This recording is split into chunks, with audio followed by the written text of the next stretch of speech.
So when searching for a ceremony location and a practitioner, what are some things that you should look out for? And what are some things that you should look for? And believe it or not, this is actually much more complicated than it might seem on the surface layer. Now, I wish I could give you the top 5 things to look out for and the top 5 things to look for. But the truth is, this isn't black or white. A lot of the things to look for and look out for appear in this gray area where it's not quite obvious of what's good and what's bad. Now, obviously, there are some red flags and things that should be an immediate no-go. And likewise, there are some green flags that tell you, yeah, this person in this location are good, but those are few and far between. Like I said, most of this lies in a gray zone area. And the reason that is because, well, there are a lot of charlatans out there, right? There are a lot of people who are very good at knowing what to say, saying all the right things, playing the part, looking the part, right? And we know this to be true. I mean, that's why there's so many cults that pop up all the time, right? Very charismatic leaders who have no business really leading, but they are charming and knowledgeable and manipulative and have a way of making something look very good on the surface. And by the time you discover that this situation or this person may not be a good fit for you, it might be too late. So the first thing you should always do is interview the practitioner.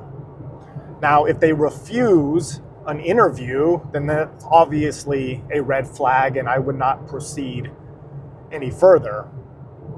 But when interviewing them, you should ask them questions of like, how long have they been working with the medicine?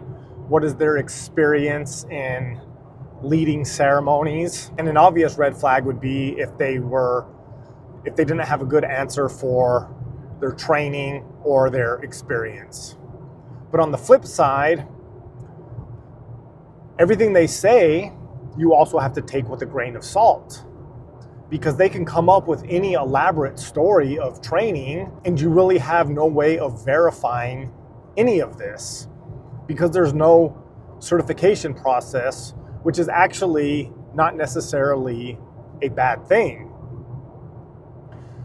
See, a certification process alone doesn't tell you anything about the person, and I know this from experience. As you know, I've spent many years in the fitness industry, and there are all kinds of personal training and fitness and even nutrition certifications out there. And obviously some are more respected than others in the industry, but even the most respected ones, like ACE or NASM, are no indicator that the person is actually a good trainer. It's not an indicator if they actually know proper form or if they are actually a good coach and they are able to get into your mind and help you unlock your potential and achieve your goals, right? I mean, obviously a certification like that is better than nothing, and at the very least it tells you that this person put in some effort, so it's better than nothing. But like I said, when you are asking a practitioner these questions, you have to take whatever answer they have with a grain of salt. And sure, you can do a little bit of internet sleuthing and look at their Instagram page. But again, what is that going to tell you? If they're a charlatan or a scam artist or just completely unqualified, they still may have an Instagram that looks beautiful and makes them look like this amazing practitioner.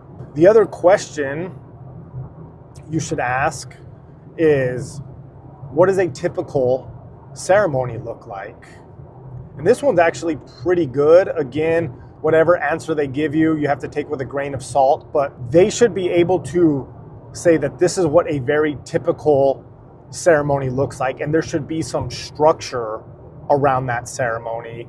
If they say, well, we'll just give you the medicine and we see what happens, that's a red flag.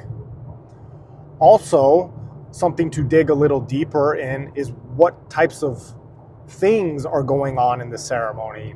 Now, if they say, oh, I just play this perfect playlist that I find, or it's the John Hopkins playlist or whatever, in my opinion, it's a red flag, or maybe not a red flag, but that should tell you that they do not have a lot of experience, that they are they are basically just a glorified trip sitter, which is not bad. A trip sitter is actually a good thing, but basically you just have to know what that is when you're going in. And a trip sitter is basically someone who's just going to be there and make sure that you don't harm yourself physically. Now, this is a very important role, and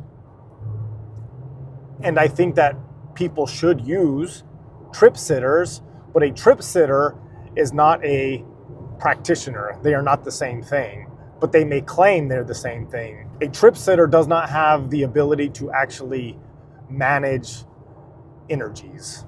Also, you should ask the practitioner, what do you do? What is your role during ceremony?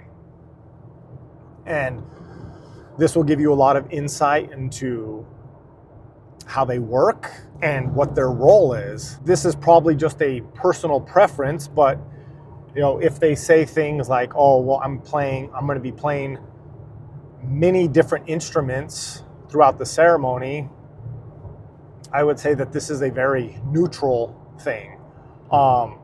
In my opinion, less is more, and I'm not a fan of people playing multiple instruments, although it can be very beautiful and actually even very helpful.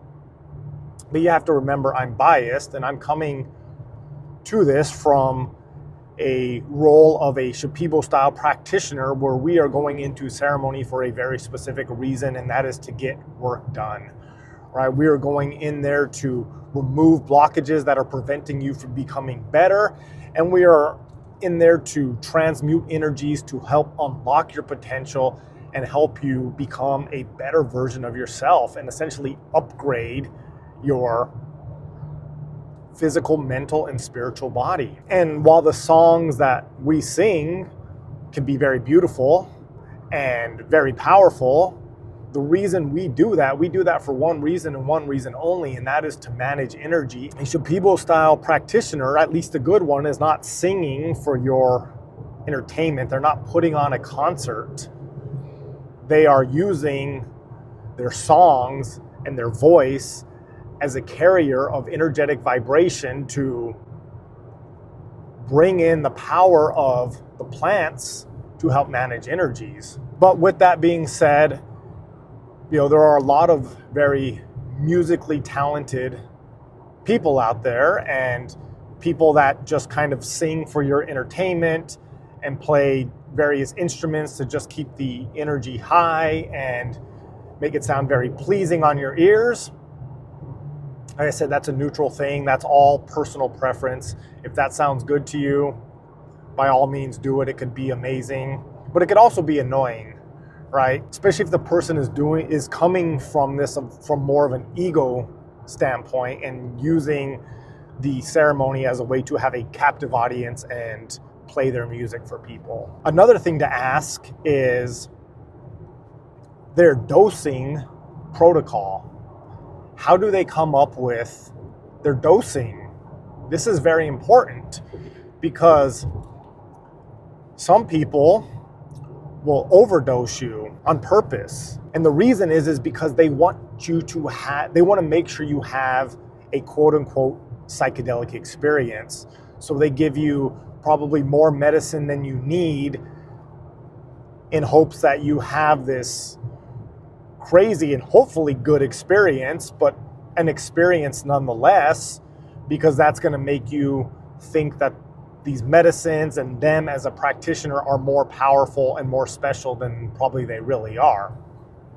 Again, nothing wrong with doing very large doses, but ask them how they come up with their dosing protocols. Also, in terms of ayahuasca, which is something you can drink multiple times through the night, how often do we drink? See, in the Shipibo style lineage, We believe in a minimum effective dose type of protocol where we don't necessarily care about the psychedelic experience. We care about you leaving the ceremony a better person than you arrived. Now, as always, there's a very good chance you will experience that psychedelic experience, but that's not the point.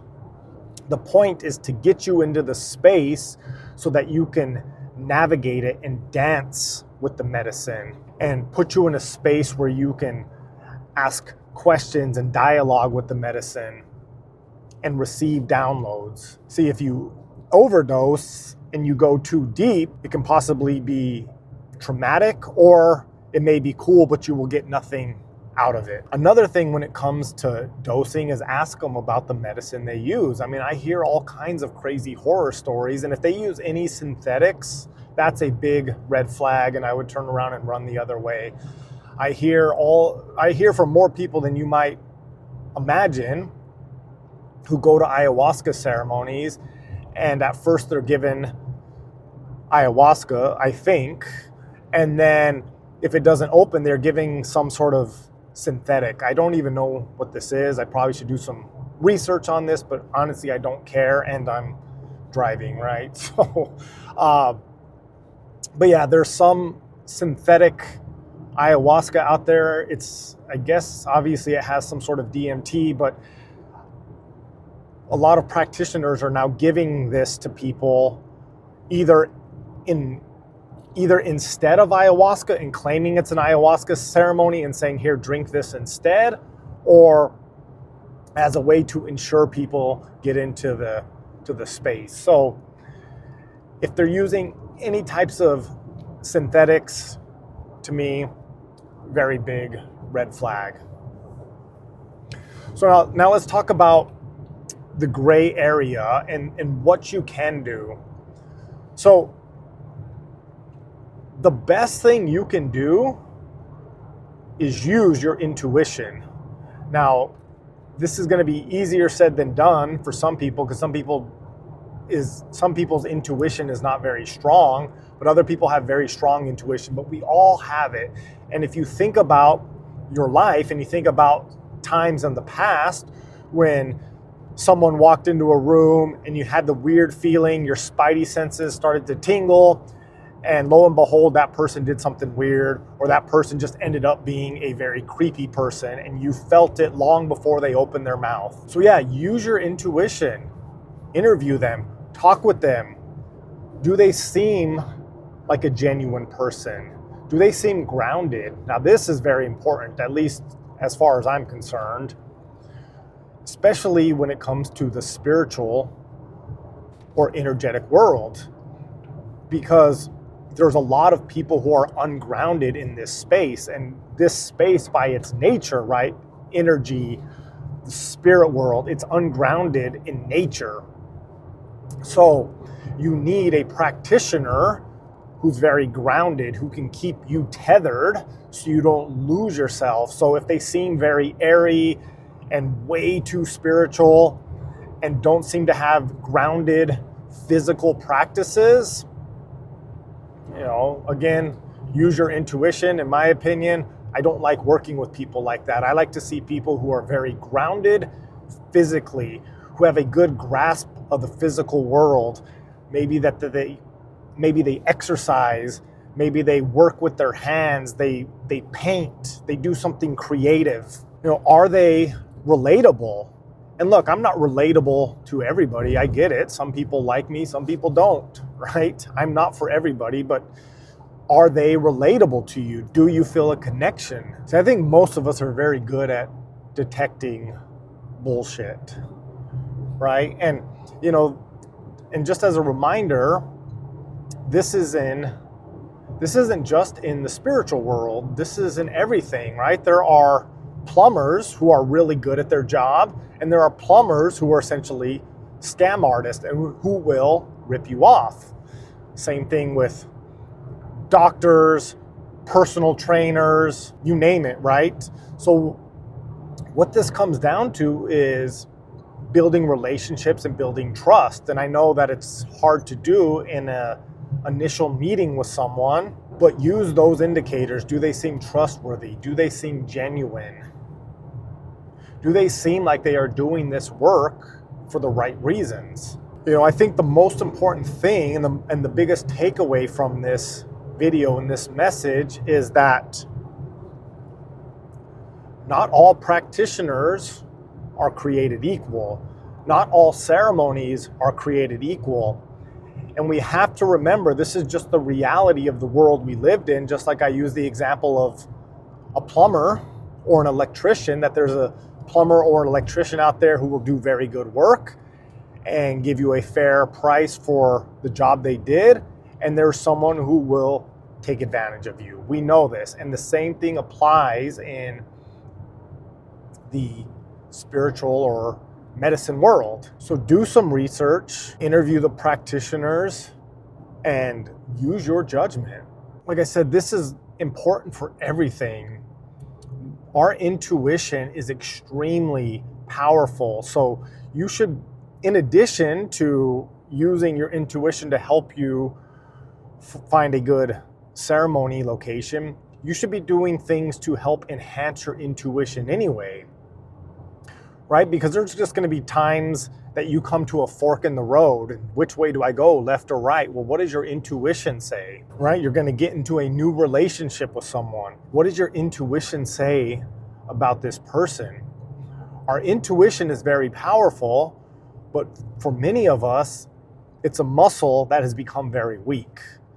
So start doing the things to enhance your intuition.